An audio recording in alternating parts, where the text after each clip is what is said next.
Most people think a hero wears a cape. Leo learned that a hero has 4 paws, 42 teeth, and a heart that beats in sync with your own. The sound of a heavy backpack hitting the gravel was a daily ritual for Leo Miller. It was a dull, dusty thud that signaled the end of his school day and the beginning of his gauntlet. As a pale, wiry 13-year-old with ears that seemed a size too large for his head and a habit of looking at his shoelaces, Leo was the invisible boy of Oakhaven Middle School until someone needed a target. Today, the gravel pit behind the gym felt particularly lonely. The afternoon sun was a hazy orange, casting long, distorted shadows against the corrugated metal of the equipment shed. "Hey, Miller, you dropped something," a voice barked. Leo didn't need to look up to know it was Marcus. Marcus was a head taller, broader in the shoulders, and possessed a smile that never quite reached his eyes that were always searching for a weakness. Behind him stood 2 shadows, his loyal lieutenants, who existed primarily to laugh at his jokes and block Leo's exit. "I've got it, Marcus," Leo mumbled, reaching for his bag. A heavy sneaker slammed down on the strap of the backpack. Leo froze, his hand inches from the dirty nylon. He could see the dried mud on the tread of Marcus's shoe. "I don't think you do," Marcus said, his voice dropping to a theatrical whisper. "I think you're losing your grip on things, your grades, your lunch money, your dignity. It's all just slipping away, isn't it?" The laughter from the other 2 boys was sharp like breaking glass. Leo felt the familiar heat rising in his neck, a prickly, shameful warmth. He stayed in his crouched position, eyes fixed on the gravel. He had learned long ago that looking up only invited a shove, and talking back invited a bruise. "Leave him, Mark, he's gonna cry and my shoes are new," one of the others joked.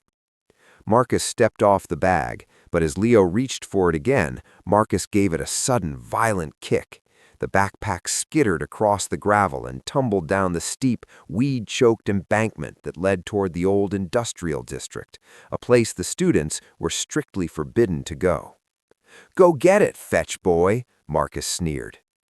Leo watched his life's work, his sketchbooks, his battered copy of The Hobbit, his homework, disappear into the shadows of the ravine. He didn't say a word. He couldn't. His throat felt like it had been cinched tight with a wire.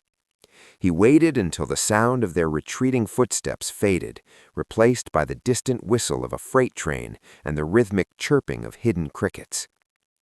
Slowly, Leo began the descent. The embankment was a graveyard of rusted soda cans and jagged rocks. He slipped twice, his palms stinging as they scraped against the dry earth, but he kept going. He needed that bag. It contained his drawings, the only place where he wasn't a victim, where he was a knight, a pilot, a hero. At the bottom, the air felt cooler, smelling of damp earth and old iron. He found his backpack caught on a rusted chain-link fence that guarded the perimeter of a defunct junkyard. The fence was pulled back at the corner, creating a jagged metallic mouth that led into a labyrinth of stacked cars and rotting wooden crates. As Leo reached for the strap, he stopped. The silence of the ravine was broken by a sound he hadn't expected. It wasn't a bird or a train. It was a rhythmic, metallic clink, clink, clink, followed by a heavy, labored wheeze. Leo should have run. Every instinct honed by months of avoiding Marcus told him to grab his bag and scramble back to the safety of the sidewalk. But the sound wasn't threatening. It was desperate. It sounded like the way Leo felt every Monday morning. He pushed through the gap in the fence, his jacket catching on a barb. Inside the junkyard, the shadows were deeper. He navigated a path between a stack of balding tires and a rusted-out Chevy. There, tucked under the chassis of an old flatbed truck, he saw it.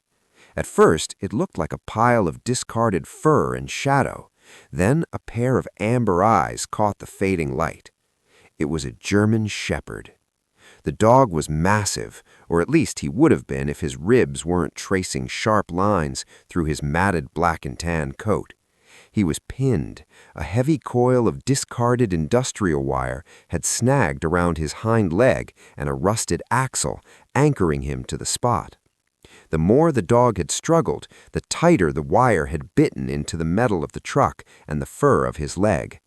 The dog didn't bark. He didn't growl. He simply watched Leo with a weary, intelligent intensity. His tongue hung out, dry and pale. He looked like he had been there for days. "Hey there," Leo whispered, his own voice sounding strange in the hollow silence of the yard. "It's okay. I'm not going to hurt you." The dog's ears, large and notched with a small tear in the left one, flickered. He let out a low tectonic rumble from deep in his chest. It wasn't a snarl of aggression, it was a warning of pain. Leo took a step closer. He saw the way the dog's paw was swollen, the wire cutting deep into the skin. He looked at the dog's face, the noble snout, the mask of black fur, the eyes that seemed to hold a lifetime of disappointment. "You're stuck, aren't you?" Leo said, kneeling a safe distance away. "Me too. I'm stuck too." For the first time in a long time, Leo forgot about the gravel in his hair and the sting in his palms. He forgot about Marcus and the looming dread of tomorrow's school bell. He saw a creature that was stronger than him, faster than him, and yet completely helpless. He reached into his backpack. He didn't have much, half a ham sandwich wrapped in foil and a bottle of lukewarm water. He uncapped the water and poured it into the plastic lid, sliding it slowly toward the dog. The shepherd hesitated, his nostrils twitching. Then, with a sudden, desperate movement, he lapped the water up in seconds. Leo poured more and more. "I'm going to get you out," Leo promised. He didn't know how, and he was terrified of the dog's teeth, but for the first time in his life, he felt a spark of something that wasn't fear. It was a sense of purpose.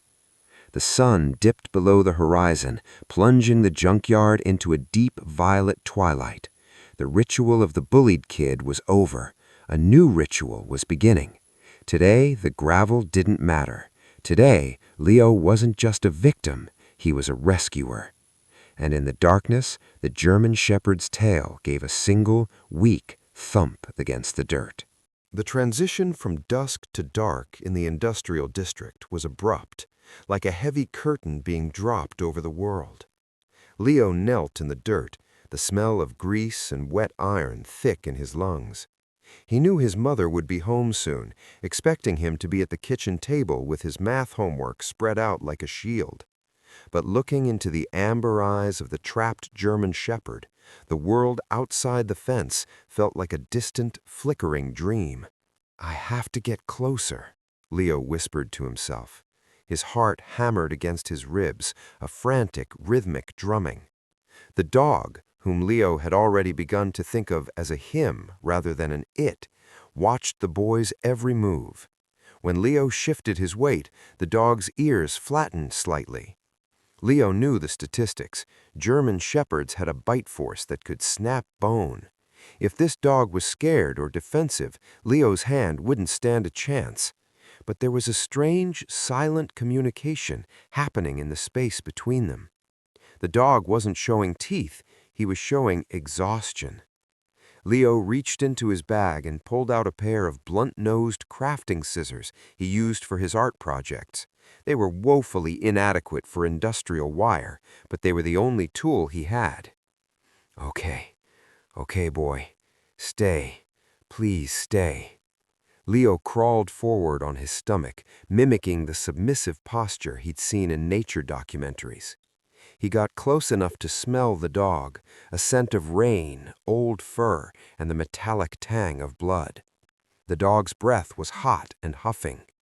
As Leo reached toward the tangled hind leg, the dog let out a sharp, pained whimper that vibrated through the ground. "I know," Leo said, his voice trembling but steady. "I know it hurts." The wire wasn't just wrapped, it was kinked into a series of tight, cruel knots. Leo realized the scissors wouldn't cut the metal, but he might be able to use the blades as a lever. He wedged the closed tips of the scissors into the tightest loop, prying with all his might. His knuckles turned white. The wire groaned against the rusted axle of the truck. The dog suddenly lunged forward, not at Leo, but in a frantic attempt to help. The movement caused the wire to slice deeper. The shepherd let out a harrowing yelp and collapsed back into the dirt, his chest heaving. "Stop! Stop moving!" Leo cried out, instinctively placing a hand on the dog's matted shoulder to steady him. He froze the moment his skin touched the fur. He expected a snap, a snarl, the sensation of teeth. Instead, he felt a shudder run through the animal's massive frame. Under the filth and the hunger, the dog was shivering. Leo left his hand there for a moment, letting the dog feel his heat. Slowly, the shepherd leaned his heavy head against Leo's knee. It was a surrender, a total, heartbreaking vote of confidence. Emboldened, Leo worked with a focus he'd never possessed in a classroom.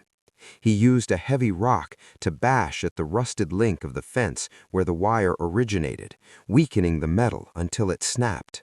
Then, using the scissors and his raw, bleeding fingers, he began the agonizing process of unspooling the wire from the dog's leg.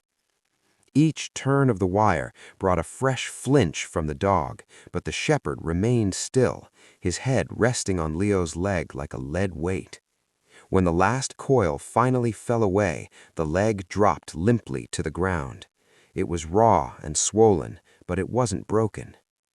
"You're free," breathed Leo. "You're actually free." But the dog didn't get up. He was too weak, his muscles wasted from days of dehydration and the cold. Leo looked at the gap in the fence, then back at the dog. He couldn't leave him here. If he left, the ghost of the junkyard would be dead by morning. "I'm taking you home," Leo decided. The sheer impossibility of the task didn't hit him until he tried to lift the dog.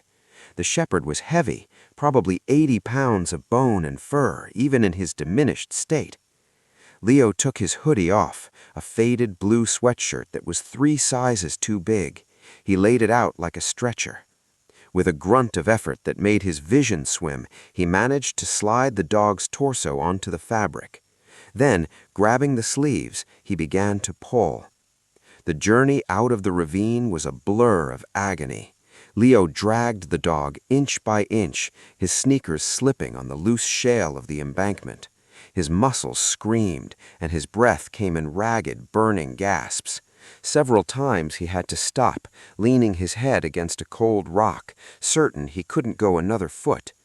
Each time he would feel a cold nose nudge his arm, or see those amber eyes watching him in the moonlight, and he would find a fresh pocket of strength. By the time they reached the edge of Leo's suburban street, the moon was high. The neighborhood was quiet, the houses glowing with the blue light of televisions. Leo lived in a small, weathered house with a detached garage that smelled of sawdust and old oil, his father's old workshop, now largely abandoned. He bypassed the front door, dragging the dog around the side to the garage's side entrance. He fumbled with the key he kept hidden under a loose brick and slid the door open just enough to pull the dog inside. The garage was cold, but it was dry. Leo found a pile of old moving blankets in the corner and fashioned a nest. He lifted the dog onto the blankets, his arms shaking so hard he nearly dropped him. "Stay here. Don't make a sound," Leo whispered.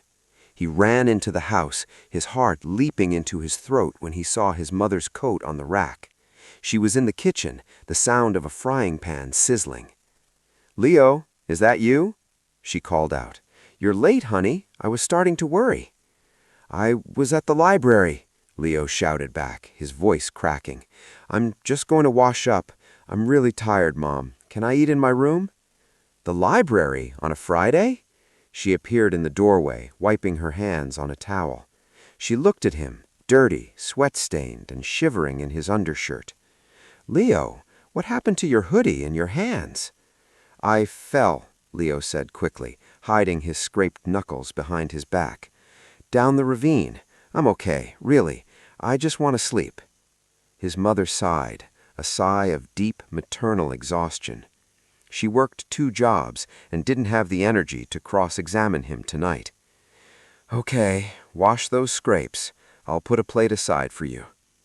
Leo didn't go to his room. He grabbed a bowl, filled it with water, and took 2 packs of sliced turkey from the fridge. He snuck back out to the garage, the cold night air biting at his skin. Inside the garage, the German Shepherd was exactly where he'd left him. The dog's head popped up as the door creaked. When Leo set the food and water down, the dog ate with a quiet, desperate intensity. Leo sat on the concrete floor beside the blanket. He watched the dog finish the turkey and then begin to meticulously lick the wounds on his own leg. After a few minutes, the dog turned, circled 3 times on the blankets, and flopped down with a heavy sigh. He rested his chin on Leo's leg. "Klaus," Leo whispered. "Your name is Klaus." In the dark of the garage, surrounded by the ghosts of his father's old tools and the smell of motor oil, Leo Miller felt something he hadn't felt in years. He wasn't the fetch boy. He wasn't the kid who got his backpack kicked down a hill. He was a guardian. And for the first time, he wasn't alone in the dark. The following week was a blur of high-stakes deception and quiet devotion. To the rest of the world, Leo Miller was still the boy who flinched at loud noises. But the Leo who lived in the garage was becoming someone else. He was a medic, a provider, and a keeper of secrets. Klaus was a fast learner, but his body was a map of past traumas. Beyond the wire wound on his leg, Leo discovered a jagged scar across the dog's ribs and a deep-seated fear of raised voices. Whenever Leo's mother called out for him from the back porch, Klaus would press his belly to the concrete, his ears pinned back in a display of practiced invisibility. "It's okay, Klaus," Leo would whisper, kneeling beside the blanket nest. "She's not the one you have to worry about." Keeping a 90-pound German Shepherd secret in a suburban garage required the tactical precision of a diamond heist. Leo used his meager allowance to buy bulk cans of dog food from the grocery store 3 blocks away, hiding them at the bottom of his backpack beneath his sketchbooks. He learned to time his visits to the garage with the hum of his mother's evening shower or the loud drone of the neighbor's lawnmower. Every night after his mother went to bed, Leo would slip out the back door. The midnight air was always crisp, smelling of damp grass and wood smoke. Inside the garage, the darkness was thick, but he never needed a flashlight. He could navigate by the sound of Klaus's rhythmic breathing. "I brought the good stuff today," Leo said one Tuesday night, clicking the side door shut behind him. He pulled a jar of antiseptic ointment and a fresh roll of gauze from his bag, supplies he'd managed to borrow from the school nurse's office over the course of 2 days. Klaus thumped his tail against the moving blankets. The sound was getting stronger, a solid thud, thud, thud that echoed against the metal cabinets. The swelling in his leg had subsided, replaced by a clean pink line of healing tissue. As Leo began to apply the ointment, he felt the dog's gaze on him. Klaus sat perfectly still, his head cocked to the side, watching Leo's hands with an expression of profound curiosity. It was as if the dog couldn't understand why a human would touch him without the intent to hurt. "My dad used to work out here," Leo murmured, his voice barely a breath.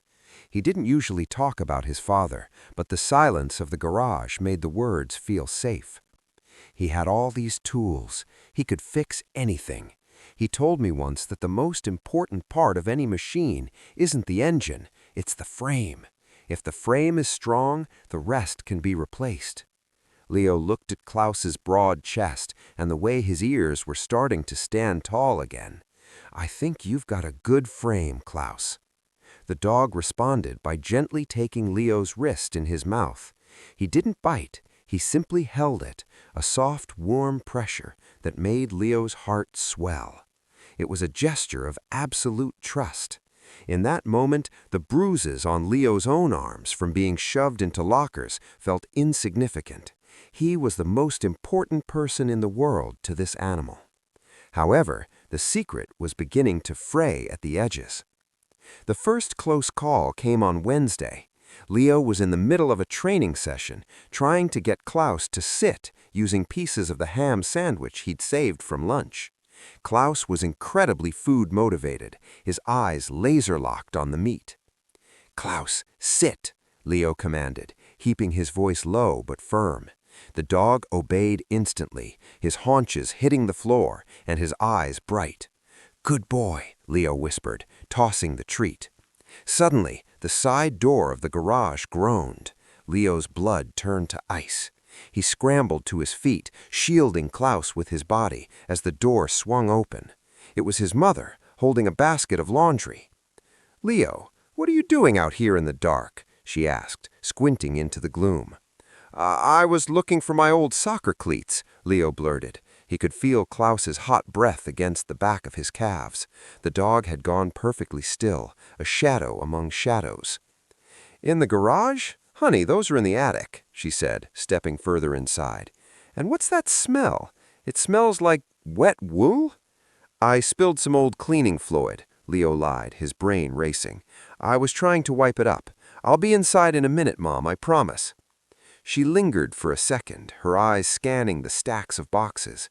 For a heartbeat, Leo was certain she would see the large triangular ears peeking out from behind his legs. But the garage was poorly lit, and Klaus seemed to understand the gravity of the moment, holding his breath until his ribs shook. "Don't stay out here too long. It's getting cold," she finally said, retreating toward the house. Leo collapsed against a workbench, his lungs burning. That was too close. He knew he couldn't keep Klaus in the garage forever. The dog needed space, he needed sunlight, and most importantly, he needed a protector who wasn't hiding in the dark. But school was getting worse.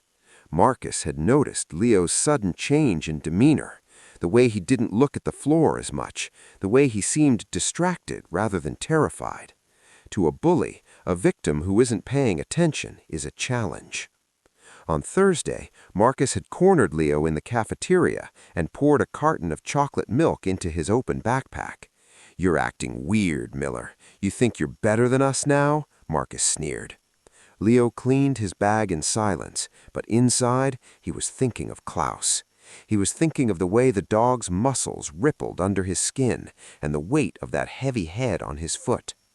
That night, Leo didn't just feed Klaus, he began to talk to him about the gauntlet. He described the lockers, the gravel pit, and the way Marcus's voice sounded like a serrated knife. Klaus listened, his amber eyes never leaving Leo's face. The low growl whenever Leo's voice trembled told him everything he needed to know. Klaus wasn't just healing, he was waiting.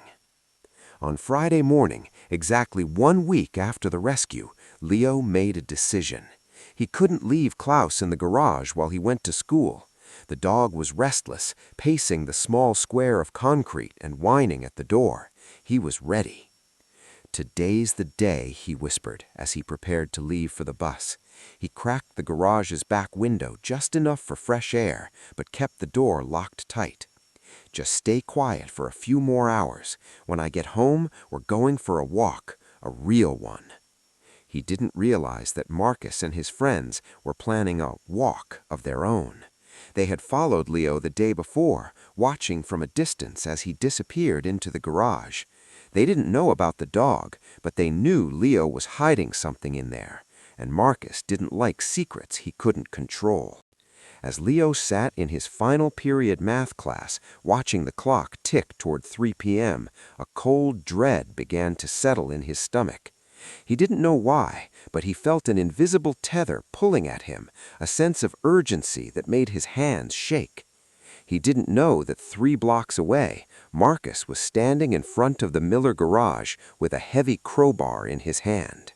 The final bell of the day didn't sound like music to Leo. It sounded like a frantic warning.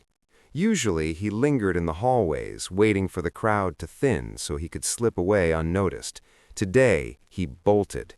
He shouldered through the heavy oak doors of the school, his sneakers pounding the pavement. That cold dread in his stomach had turned into a full-blown fire. He took the shortcut through the woods, branches catching at his shirt, his lungs burning with every breath. As he turned the corner onto his street, his heart nearly stopped. A bicycle was sprawled on his front lawn, not just any bicycle, a matte black BMX with neon green grips, Marcus's bike. Leo didn't stop to think. He didn't feel the usual paralyzing fear that turned his bones to water. He sprinted toward the backyard, the sound of his own pulse thundering in his ears. As he rounded the corner of the house, he saw them. Marcus was standing by the side door of the garage, the heavy crowbar from his father's truck wedged into the doorframe. His two friends, Toby and Silas, were cheering him on, their faces twisted with a mean, bored curiosity.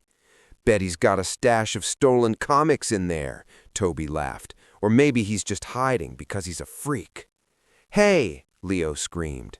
The three boys spun around. Marcus didn't look scared. He looked delighted. He pulled the crowbar back, the wood of the doorframe groaning and splintering. "Well, well, look who decided to show up," Marcus sneered, wiping sweat from his forehead. "You've been spending a lot of time in this shed, Miller. We figured we'd help you clean it out. What's the matter? You look like you've seen a ghost." "Get away from there," Leo said, his voice cracking but loud. He stepped onto the concrete pad, putting himself between the boys and the door. "That's my house. That's my dad's stuff. Get out!" Marcus laughed, a dry, harsh sound. He stepped closer, using the crowbar to poke Leo hard in the center of his chest. "Your house? Your dad isn't even here, Leo. And you're nothing. Move aside before I move you." Leo didn't move. He felt the cold metal of the crowbar through his shirt. Behind him, on the other side of the thin wooden door, the silence was absolute. It was the silence of a predator holding its breath. "I said move," Marcus growled. He shoved Leo, sending him stumbling back against the garage door. The impact made the metal siding rattle with a hollow, thunderous boom. That was the trigger. From inside the garage, a sound erupted that didn't belong in a quiet suburban neighborhood. It wasn't a bark, it was a roar, a deep, chest-vibrating snarl that sounded like a chainsaw cutting through sheet metal. The garage door vibrated as something massive slammed against it from the inside. The three bullies froze, Marcus's face from arrogant to ashen in a heartbeat. What is that?" Silas stammered, backing away toward the lawn. "It sounds like a wolf," Toby whispered, his eyes wide with genuine terror. As Leo felt the vibration of the door against his spine, he reached behind his back, his fingers finding the padlock. He knew he shouldn't. He knew his mother would find out. He knew the neighborhood would talk. But he looked at Marcus, the bully who'd made the last year of his life a living hell, and he saw the bully's hands shaking. "It's not a wolf," Leo said, his voice suddenly calm, underscored by the terrifying growl behind him. "It's my friend, and he doesn't like it when people touch me." With a steady hand, he clicked the lock open and slid the bolt. The door didn't just open, it exploded outward. Klaus didn't fly out in a mindless rage. He moved with a calculated, terrifying grace. He cleared the threshold in a single leap, landing on the concrete with his hackles raised, his ears pinned back, and his lips curled to reveal teeth that looked like ivory daggers. He didn't attack. He stood directly in front of Leo, his body a living shield of black and tan muscle. He let out one single sharp bark, a sound so loud it seemed to shake the leaves on the trees.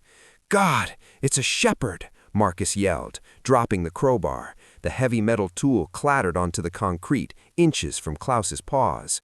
Klaus didn't flinch. He lowered his head, a low, continuous rumble vibrating in his throat. He fixed his amber eyes on Marcus, his gaze unwavering. He was 100 pounds of protective instinct, and he was looking at Marcus like he was a piece of scrap meat. "Get him away! Leo, call him off!" Marcus scrambled backward, tripping over his own feet and falling into the dirt. His two friends were already halfway to the street, their bravado evaporated. Leo looked down at Klaus. He saw the notched ear, the healing leg, and the scars on the dog's ribs.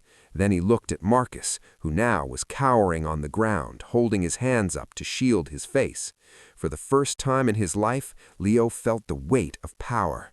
He could have said the word. He could have let Klaus finish what the wire in the junkyard started. But as he looked at the dog, he realized Klaus wasn't looking for a fight. He was looking for a command. He was waiting for Leo. "Klaus," Leo said softly. The dog's ears flicked back toward Leo, but his eyes stayed on the threat. "Heel." It was a word they had practiced 100 times in the dark of the garage. Klaus immediately broke his aggressive stance, stepping back to sit perfectly at Leo's left side. The growling stopped, replaced by the dog's heavy, rhythmic panting. Marcus scrambled to his feet, his face red with a mix of fear and humiliation. He didn't say a word. He didn't try to reclaim his crowbar. He grabbed his bike from the lawn and pedaled away as fast as his legs could carry him, his friends trailing behind him in a panicked blur. The backyard fell silent. The afternoon sun was warm on Leo's face. He reached down and buried his hand in the thick fur of Klaus's neck. The dog leaned into the touch, his tail giving a single triumphant thump against the concrete. "Good boy," Leo whispered, his voice thick with emotion. "Good boy, Klaus." The gauntlet was over. The secret was out. But as Leo looked at the splintered door and the dropped crowbar, he didn't feel afraid of what came next. He felt tall. He felt seen. The bullied kid was gone. In his place stood a boy and his dog, and the neighborhood would never look at either one of them the same way again.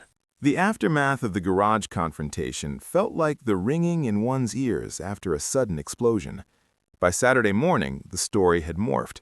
In the version Marcus told, he had been investigating a suspicious noise when a rabid beast had nearly taken his head off.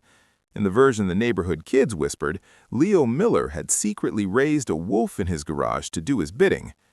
But the most important reaction was the one inside the house. Leo's mother, Sarah, sat at the small kitchen table, her head in her hands. Klaus was lying across the linoleum floor, occupying nearly the entire walkway between the fridge and the sink. He looked remarkably domestic for a beast, his tail wagging occasionally and hitting the trash can with a hollow thwack. "A German shepherd, Leo? A full-grown 100-pound dog?" Sarah looked up, her eyes weary but softened by the way Klaus was currently resting his chin on her slipper. "I was wondering why the grocery bills were so high. I thought you were just hit by a growth spurt." "He was dying, Mom," Leo said, his voice quiet but firm. "He was trapped in the junkyard. If I didn't bring him here, no one would have."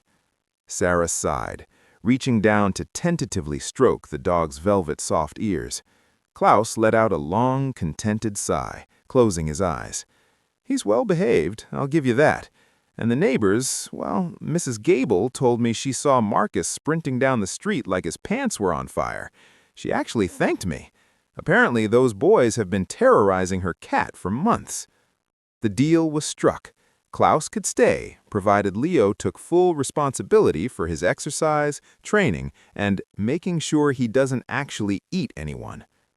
Monday morning brought a new kind of tension.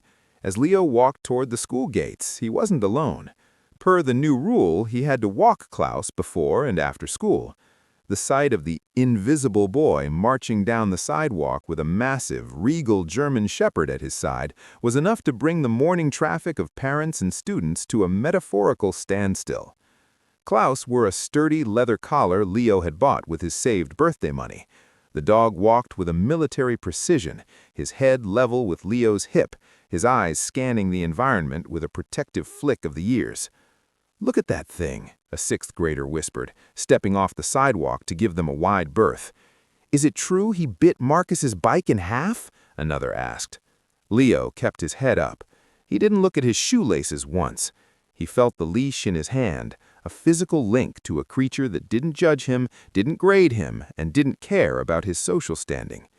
When they reached the edge of the school property, where dogs weren't allowed, Leo knelt down.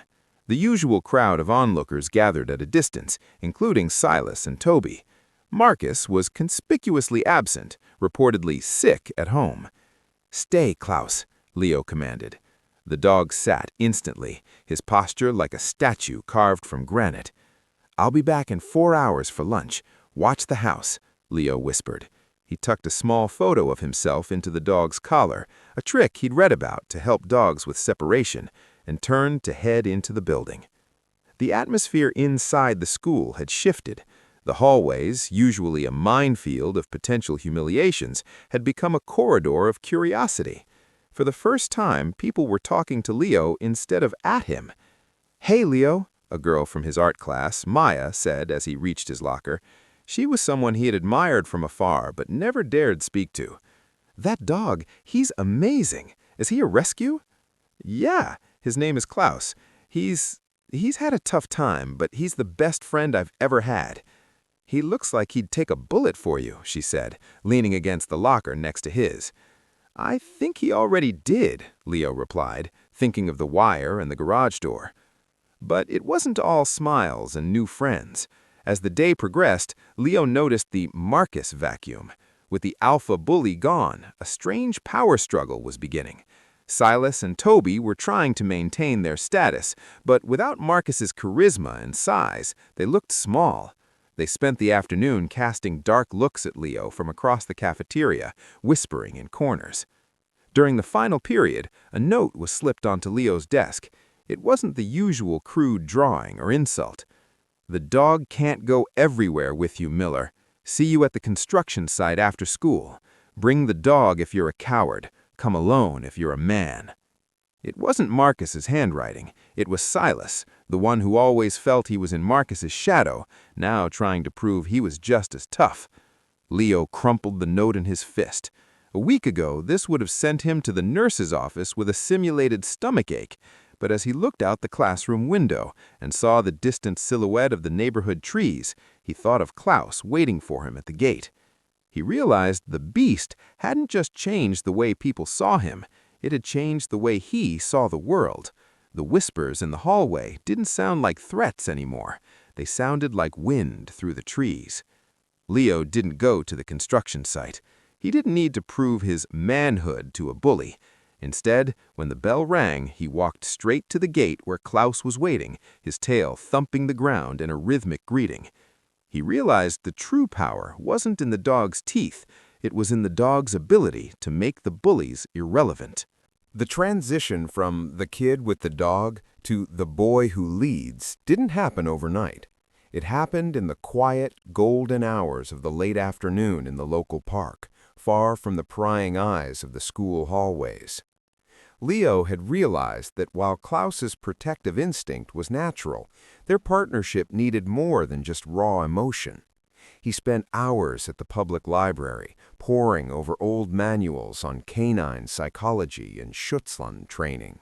He learned about drive, about the importance of a clear marker, and the fact that a dog like Klaus didn't want a master, he wanted a job. "Okay, Klaus, focus," Leo said, holding a small wooden dowel he'd carved himself.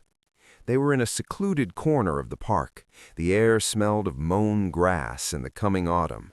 Klaus sat with his ears pitched forward, his entire body vibrating with the intensity of his concentration.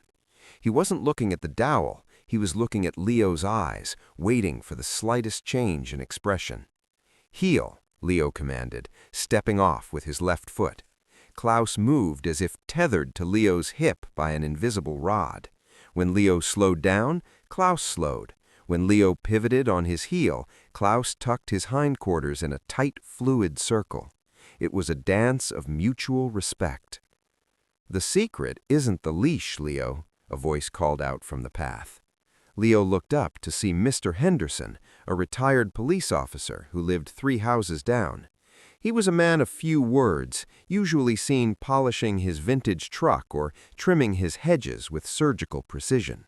He walked over, his eyes scanning Klaus with an expert's appreciation. "That's a lot of dog for a young man," Henderson said, nodding at Klaus. "But you're handling him right. You're not pulling him, you're guiding him." "He wants to learn," Leo said, his voice stronger than it had been a month ago. He's smarter than most people I know." "He's a shepherd," Henderson replied with a faint smile. "They're mirrors. If you're nervous, he's a wreck. If you're calm, he's a soldier.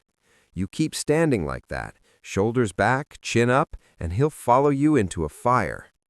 Leo realized then that the training wasn't just for the dog. Every time he gave a command and Klaus obeyed, a brick was added to the foundation of Leo's own self-worth. He was learning to project authority, to speak with a chest voice instead of a throat voice, and to occupy space rather than trying to shrink out of it. This newfound confidence began to bleed into his school life. In English class, when the teacher asked for a volunteer to read a passage from Beowulf, Leo's hand went up before he could talk himself out of it. He read the lines about the hero's courage with a resonance that made the back row stop whispering. Even his posture changed. He stopped wearing the oversized hoodies that he used to hide in, opting for clothes that actually fit. He walked the halls with a steady, purposeful gait. He wasn't looking for a fight, but he no longer looked like a victim waiting to happen. Maya, the girl from art class, started sitting with him at lunch. "You've changed, Leo," she said one Tuesday, sketching a quick charcoal study of a bird in her notebook. "You used to look like you were trying to disappear. Now you're just here." "I have something to come home to now," Leo said simply. But as Leo's star rose, the resentment in the shadows grew darker. Silas and Toby were struggling. Without Marcus to lead them, they had lost their status. They were no longer the kings of the gravel pit. They were just two boys who had been scared by a dog. They watched Leo from the edges of the park during his training sessions. They saw the way he and Klaus moved together.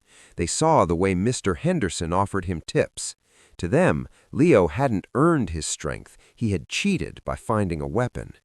"Look at him," Silas spat, leaning against a tree just out of Klaus's scent range.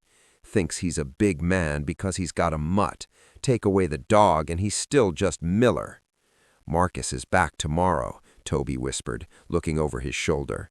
"He's been brooding for a week. He says he's got a plan to level the playing field." Leo didn't hear them. He was too busy rewarding Klaus with a vigorous ear scratch after a perfect downstay. But Klaus's ears suddenly swiveled toward the trees. The dog's low, tectonic rumble started in his chest, the one he reserved for things that didn't belong. "What is it, Klaus?" Leo asked, looking toward the shadows. The woods were still, but the feeling of being watched was palpable. Leo didn't feel the old cold dread, though. He felt a sharpness, a readiness.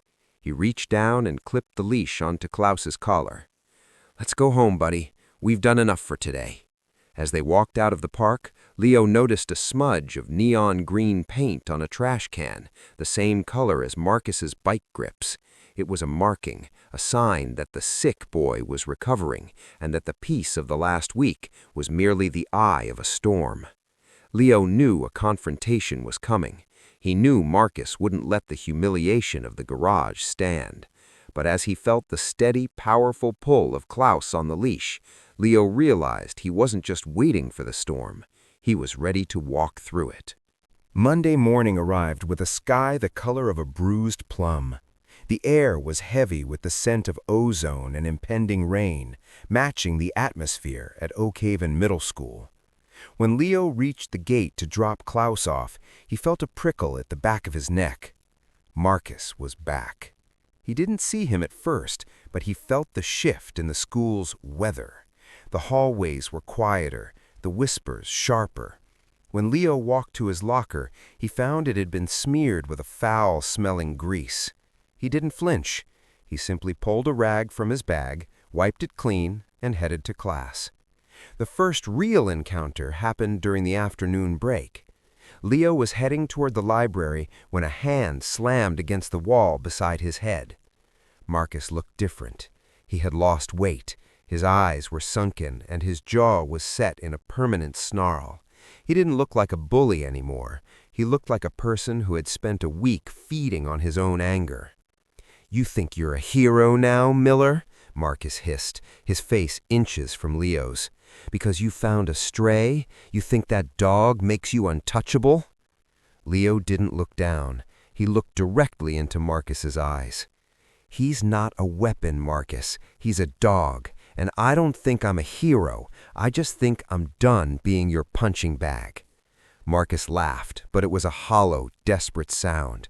"The dog isn't here now, is he? He's tied up at the gate, or home in your mommy's garage. You're just Leo. Small, weak, pathetic Leo."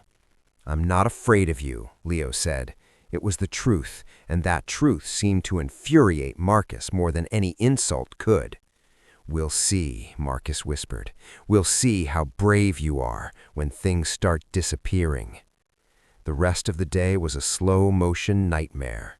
During lunch, Leo's sketchbook went missing. By the final bell, his bike, which he'd started riding to school again, had its tires slashed. But the real blow came when Leo reached the gate to meet Klaus. The gate was empty. The leather leash Leo had bought with his own money was lying on the grass, severed, not chewed, but cut, a clean, sharp slice through the grain of the leather. "Klaus?" Leo's voice was a thin reed in the wind. "Klaus?" He ran to the edge of the woods, his heart screaming.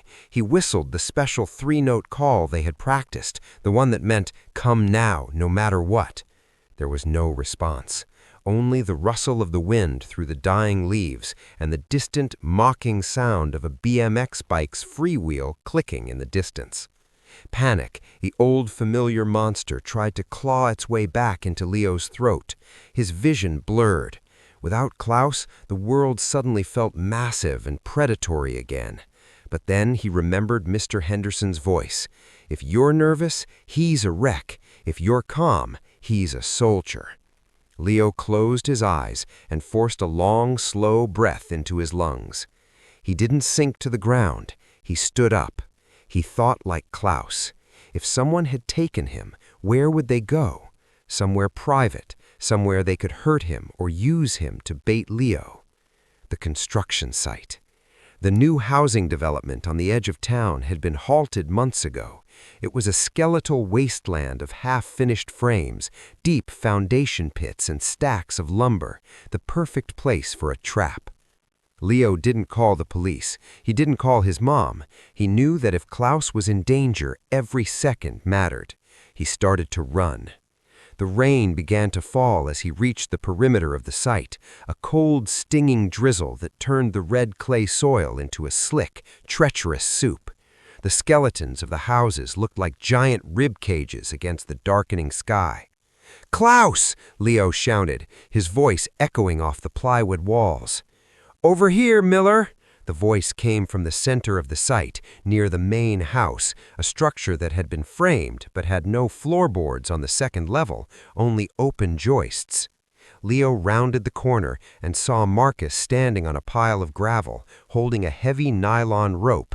The other end of the rope disappeared into the dark opening of a deep concrete basement pit. "He's a fighter, I'll give him that. Took 3 of us and a can of bear spray I swiped from my dad's garage to get him in the back of the truck. He's a bit sleepy now, though." Leo's blood turned to ice. "If you hurt him, Marcus."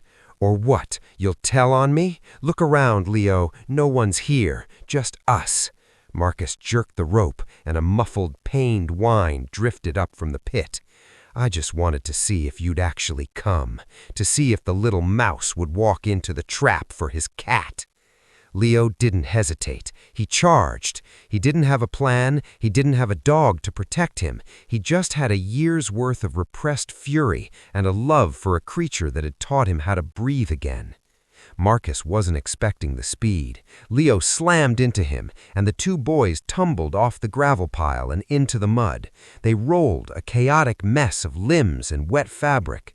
Marcus was stronger, but Leo was fueled by a desperate, righteous fire.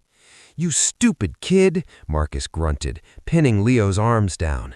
He raised a fist, the rain slicking his hair back. But Marcus never threw the punch. A sound rose from the basement pit, a sound that made the hair on the back of Leo's neck stand up. It started as a low vibration and climbed into a frantic, high-pitched yelp of recognition. Klaus wasn't sleepy anymore. The sound of Leo's voice, the sound of the struggle, had acted like an adrenaline shot to the dog's heart. Suddenly, the wooden cover Marcus had placed over the pit groaned. There was a splintering crash. A dark shape, blurred by the rain and the shadows, launched itself out of the hole with a gravity-defying leap. Klaus didn't land on Marcus. He landed between them, his paws skidding in the mud, his teeth bared in a snarl that was no longer a warning. It was a promise of war. The bear spray had left his eyes red and streaming, but his nose was locked on his person. Marcus scrambled back, his hands scraping against the mud. "No! Get him away!" But the ground at the edge of the foundation was unstable. The heavy rains had washed away the support under the concrete lip. As Marcus tried to stand, the earth gave way.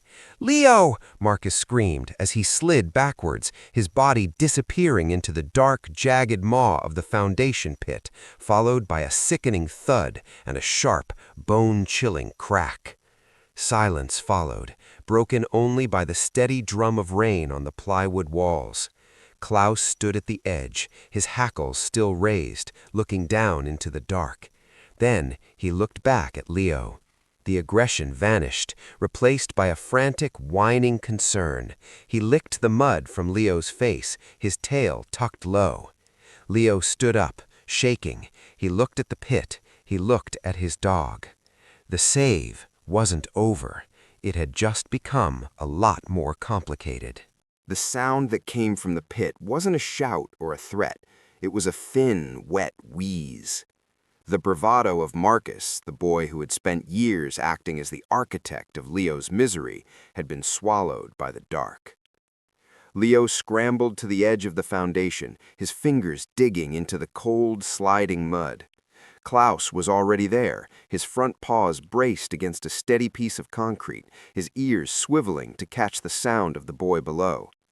"Marcus!" Leo shouted, his voice cracking. "Leo, I can't move my leg!" Marcus's voice drifted up, small and stripped of its edges.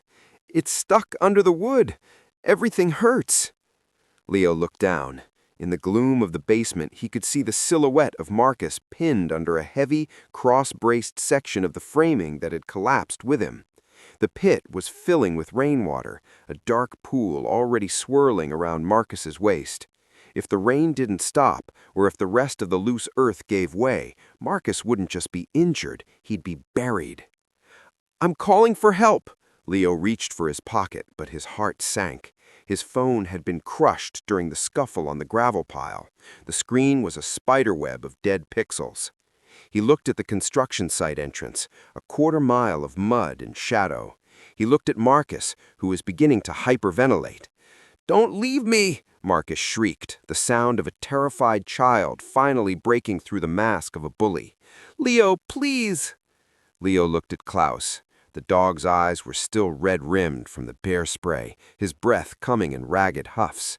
He was tired, he was hurt, and he had every reason to let the shadows have the boy in the pit.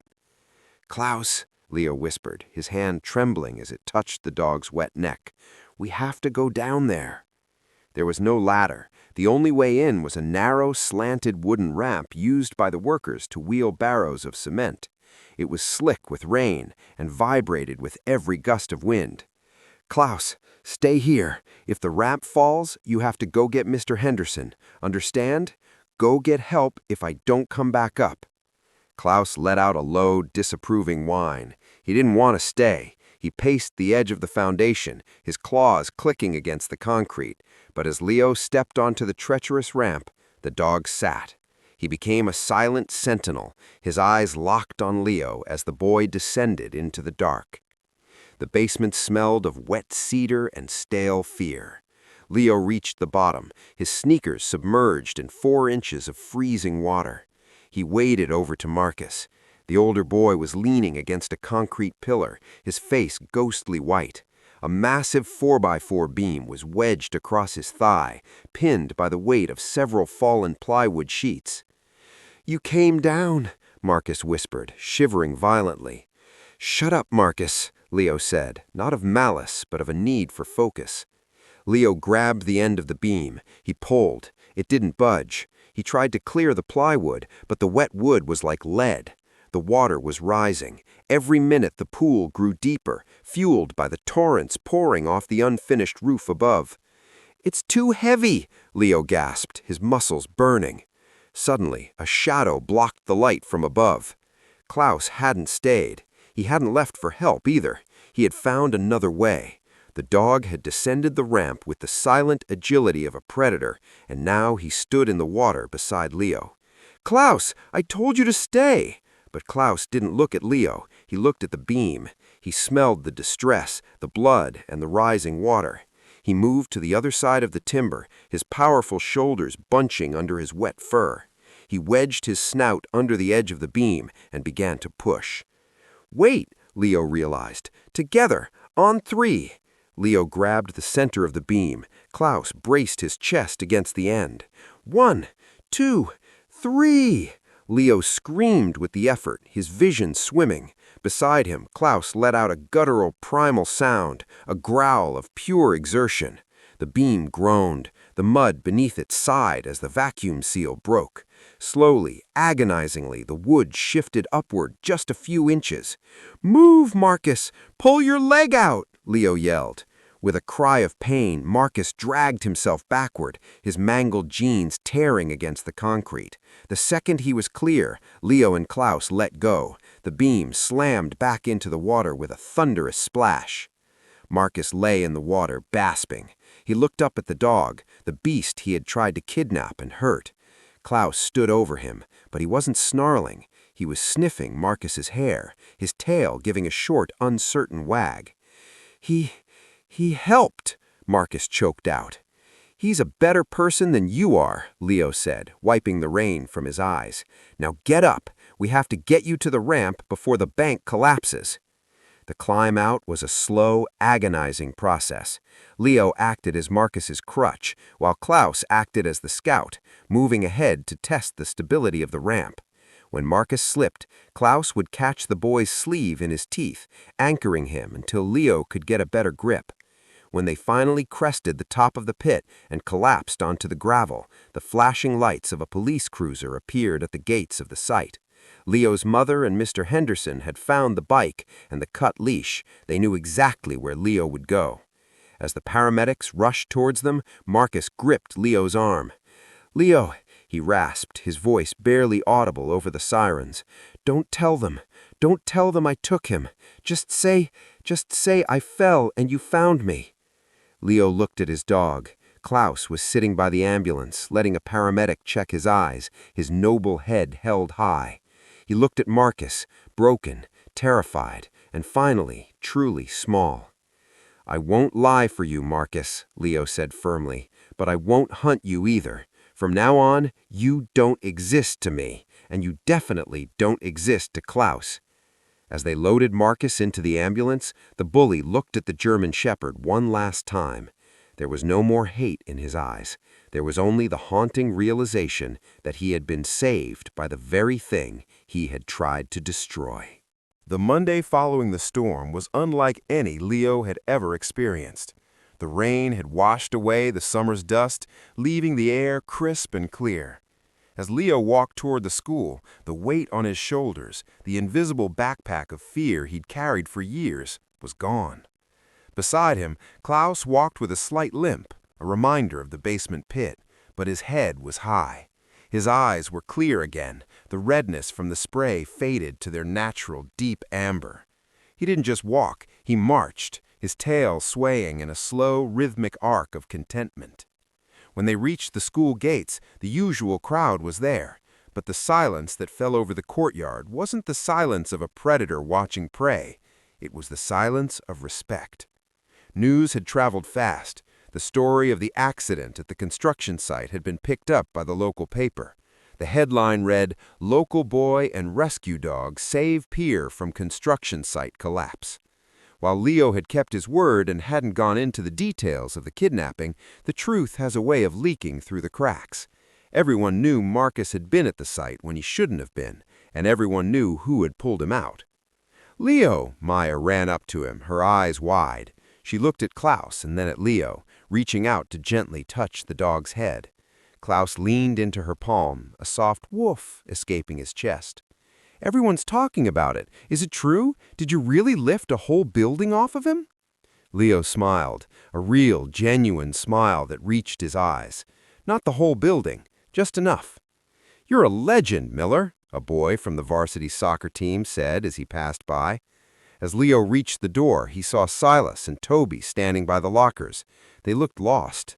Without Marcus, they were like planets that had lost their sun. When they saw Leo, they didn't jeer. They didn't move to block his path. In fact, Silas stepped back, clearing a wide, respectful aisle for Leo to pass. "Hey, Leo," Silas muttered, his voice barely a whisper. "Glad the dog is, glad he's okay." Leo paused. He looked at Silas, seeing the same fear he used to feel. "Thanks, Silas. See you in class." He didn't need to say anything else. The power dynamic hadn't just shifted, it had been dismantled. Leo wasn't the new bully, he was simply someone who could no longer be bullied. In the middle of third period, the principal's voice came over the intercom. "Leo Miller, please report to the main office." A year ago, this would have caused Leo's heart to seize. Now, he simply closed his notebook and stood up. When he reached the office, he saw his mother sitting there, looking proud but nervous. Beside her was Mr. Henderson. "Leo," the principal said, standing up from behind his desk, "I've just had a very long conversation with Marcus's parents and with Mr. Henderson here." He cleared his throat, looking a bit uncomfortable. "Marcus is going to be in physical therapy for a few months. His parents, they wanted me to tell you how grateful they are, and they've decided to move him to a private school in the next county once he's healed. They think a fresh start is best for everyone." Leo felt a wave of relief wash over him. A fresh start, for Marcus and for Oakhaven. "But more importantly," the principal continued, "Mr. Henderson has made a suggestion. He's starting a youth canine program, teaching responsibility and discipline through dog training. He wants you and Klaus to be his first assistants." Leo looked at Mr. Henderson. The old officer gave a sharp, supportive nod. "I think you've got a knack for it, kid," Henderson said. "And that dog, he needs more than just a backyard. He needs a mission." "I'd love to," Leo said, his voice steady. The rest of the school day was a blur of high fives and genuine conversations. Leo found himself sitting at a large table during lunch, surrounded by people who wanted to hear about Klaus's favorite treats and how they had trained. He wasn't the invisible boy anymore. He was the boy with the story. When the final bell rang, Leo didn't rush out. He walked. He stopped by his locker, which was now clean and decorated with a photo of Klaus he'd taped to the inside. At the gate, Klaus was waiting. He wasn't sitting like a statue this time. He was pacing with excitement, his tail wagging the moment he caught his scent. Leo knelt down and buried his face in the dog's neck. "We did it, buddy. We really did it." The new normal wasn't about being popular. It wasn't about being a hero. It was about the fact that when Leo looked in the mirror, he no longer saw a victim. He saw a partner. He saw a leader. And as they turned to walk home, the sun breaking through the clouds to light their path, Leo realized that while he had saved Klaus from the wire, the dog had saved him from something much more dangerous, the belief that he wasn't enough. A year had passed since the rain-slicked shadows of the construction site changed everything. In Oakhaven, the seasons had performed their slow, predictable dance. But for Leo Miller, the landscape of his life was unrecognizable compared to the year before. It was a crisp Saturday morning, the kind where the air feels like cold silk and the grass is tipped with the silver ghost of an early frost. Leo stood in the center of the town's community park, wearing a dark green windbreaker with a small patch on the shoulder. Oakhaven Canine Youth Program, lead assistant. "All right, everyone, focus," Leo said. His voice didn't shake. It carried across the grass, firm and resonant. A group of 6 younger kids, each holding the leash of a focused or overly excited dog, looked toward him. Among them was a young boy who reminded Leo sharply of his former self, shoulders hunched, eyes darting nervously. Leo gave him a small, encouraging nod. "Klaus, show them how it's done," Leo commanded. At his side, Klaus moved. The German shepherd was in his prime now. His coat was thick, glossy, and smelled of cedar and the high-quality kibble his mother now insisted on buying. Klaus didn't just obey, he performed. He moved through a series of complex maneuvers, weaving through Leo's legs, a rock-solid stay even as a tennis ball was bounced nearby, and a gentle bring of a fallen glove. Klaus wasn't just a dog anymore, he was a local celebrity. He was the dog who visited the elementary schools to teach safety, the dog who sat patiently while toddlers petted his notched ear, and the dog who still walked Leo to the edge of the high school campus every single morning. After the class ended, Mr. Henderson walked over, limping slightly but smiling. He leaned against a park bench, watching the kids disperse. "You've got a gift, Leo," Henderson said, gesturing to the nervous boy who was now successfully walking his beagle. "You didn't just teach that kid how to hold a leash, you taught him how to occupy his own skin." "I had a good teacher," Leo replied, glancing down at Klaus, who was currently busy investigating a particularly interesting dandelion. "Going for the long walk today?" Henderson asked. "Every Saturday," Leo nodded. Leo clipped a long, sturdy lead to Klaus's collar. This was their ritual.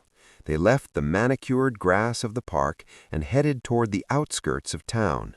They passed the school, where the gravel pit had since been paved over and turned into a bright, colorful basketball court. They passed the street where Marcus used to live. A new family lived there now, and the matte black BMX bike was long gone. Finally, they reached the ravine. The old junkyard was still there, but it was being cleared out to make room for a new community garden. The rusted Chevy and the flatbed truck were gone, replaced by stacks of clean lumber and rolls of garden mesh. Leo stopped at the spot where the fence had once been pulled back like a jagged mouth. He looked down at the earth where he had first found a starving, terrified creature tangled in wire. "Everything starts somewhere, right?" Leo whispered. Klaus let out a soft, thoughtful whine, leaning his weight against Leo's leg. He wasn't looking at the past, he was looking at the path ahead, his ears swiveling toward the sound of the wind in the trees. They continued their walk, heading toward the high ridge that overlooked the valley. As they climbed, Leo thought about the save. For a long time, he thought he was the one who had done the saving. He had cut the wire, he had provided the food, he had braved the basement pit. But as the wind caught his hair and he looked out over the town of Oakhaven, he realized the truth. Klaus had saved him from a life of silence. He had saved him from the crushing weight of being the invisible boy. He had given Leo a voice, a spine of steel, and a heart that knew how to fight for what mattered. On top of the ridge, the sun broke through the morning mist, bathing the world in a brilliant golden light. Leo unclipped the lead. "Go on, Klaus, run!" The German shepherd took off like a shot, a blur of black and tan against the green hillside. He ran with a joyous, unrestricted power, his ears pinned back and his tail streaming behind him like a banner. He was no longer the junkyard ghost. He was a dog with a home, a name, and a person who loved him. Leo stood at the edge of the ridge, his hands in his pockets, his breath coming in steady, calm cycles. He looked at his shadow on the grass. It was longer now, broader, and standing perfectly tall. Klaus circled back, sprinting up the hill and skidding to a halt just inches from Leo's feet, his tongue lolling out in a happy, toothy grin. He looked up at Leo, his amber eyes bright with a silent question. Where to next? Leo reached down, patting the broad chest of the dog, feeling the steady, powerful thrum of a heart that beat in sync with his own. "Anywhere you want, buddy," Leo said, turning toward the horizon. "Anywhere at all." They walked together, no longer a victim and a stray, but a team, into a future that was no longer something to be feared, but something to be built.